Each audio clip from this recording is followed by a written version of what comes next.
Hello दोस्तों, good morning, Om Shanti. मैं हूँ श्रद्धा। आज आपके लिए फिर एक नई मोटिवेशनल इंस्पायरिंग पॉजिटिव स्टोरी लेकर। आज की जो स्टोरी है उसका नाम है इंद्र और तोता। आज की जो हमारी स्टोरी है वो बनी हुई है, आप जैसे समझ रहे होंगे, तोते के ऊपर और इंद्र के ऊपर।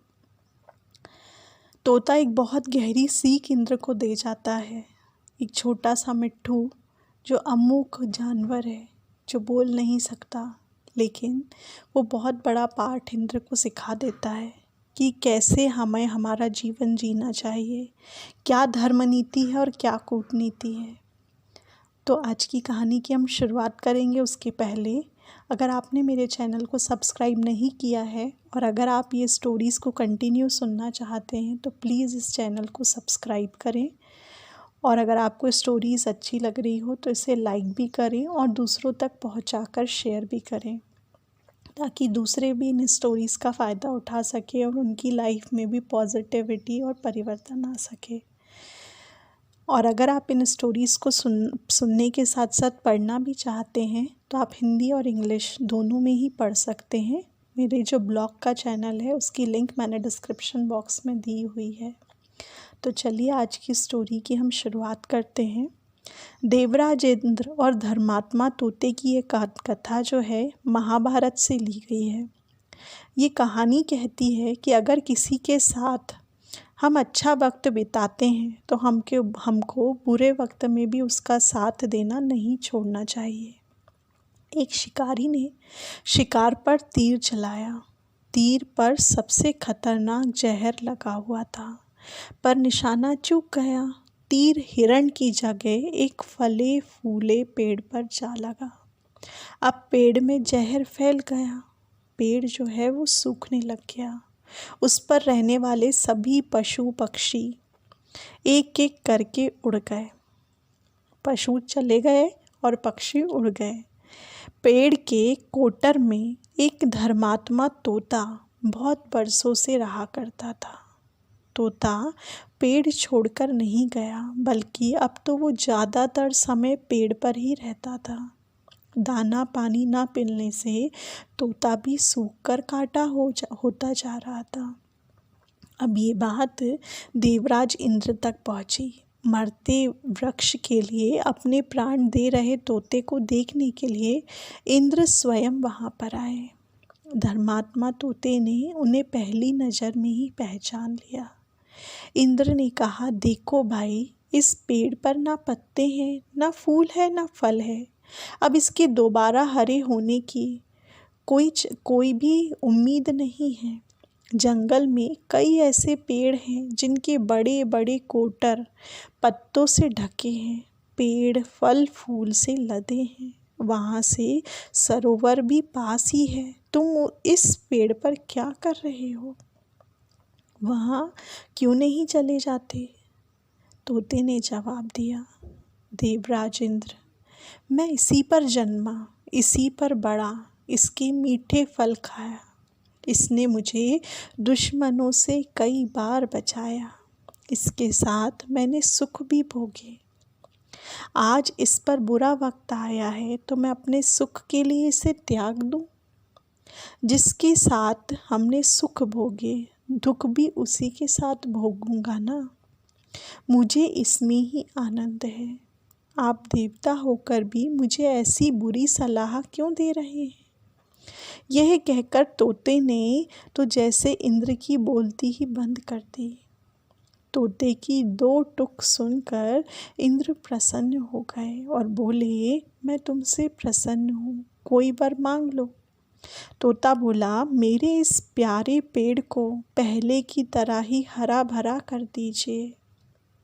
देवराज इंद्र ने पेड़ को ना सिर्फ अमृत से सींच दिया, बल्कि उस पर अमृत बरसा भी दिया। पेड़ में नई कोपलें फूट गई। वो पहले की तरह हरा भरा हो गया। उसमें खूब फल भी लग गए। तोता उस पर बहुत दिनों तक रहा। मरने के बाद देवलोक चला गया। युधिष्ठिर को ये कथा सुनाकर भीम बोले, अपने आश्रयदाता के दुख को जो अपना दुख समझता है, उसके कष्ट मिटाने स्वयं ईश्वर आते हैं। बुरे वक्त में व्यक्ति भावात्मक रूप से कमज़ोर हो जाता है। जो उस समय उसका साथ देता है, उसके लिए वह अपने प्राणों की बाजी भी लगा देता है। किसी के सुख के साथी बनो ना बनो, लेकिन दुख के साथी ज़रूर बनना। तो दोस्तों, यही मेरी आज की कहानी है। आप इस कहानी से समझ ही गए होंगे कि कैसे एक अमूक पक्षी जो है, वो भी आज एक पेड़ के लिए अपना जीवन दांव पे लगाने के लिए तैयार हो जाता है।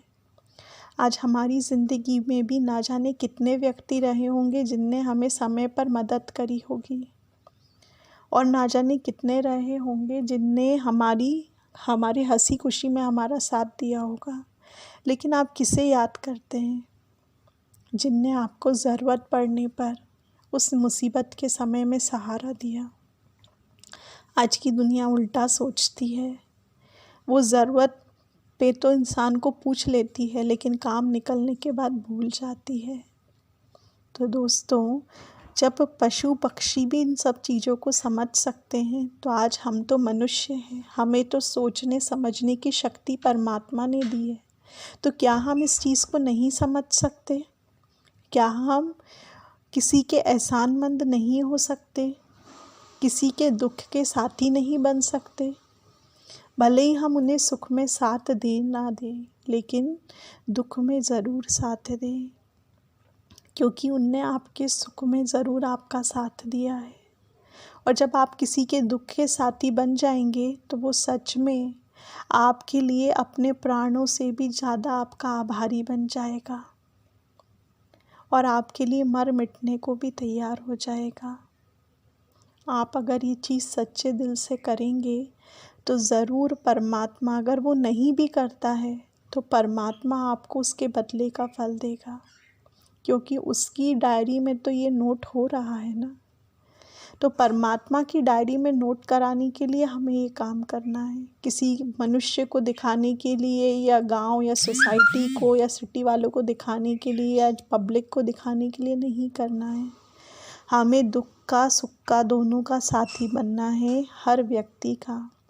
जो हमारे संबंधी हैं, जिन्होंने हमें साथ दिया है, जिन्होंने हमें बचपन से पाला पोसा है।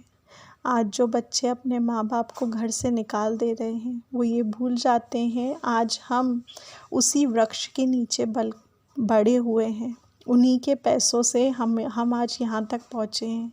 लेकिन बच्चे ये चीज़ भूल जाते हैं और अपने माँ बाप को ये समझने लग जाते हैं कि ये तो उनका फ़र्ज़ था।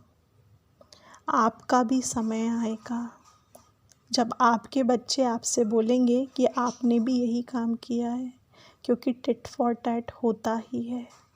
इसीलिए अपने माँ बाप को, उन बूढ़े वृक्ष को बहुत प्यार से सींचें, ताकि जब आप बड़े होकर माँ बाप बने, तो आपके बच्चे भी आपको वही प्यार दें जो आपने अपने माता पिता को दिया है। ओम शांति।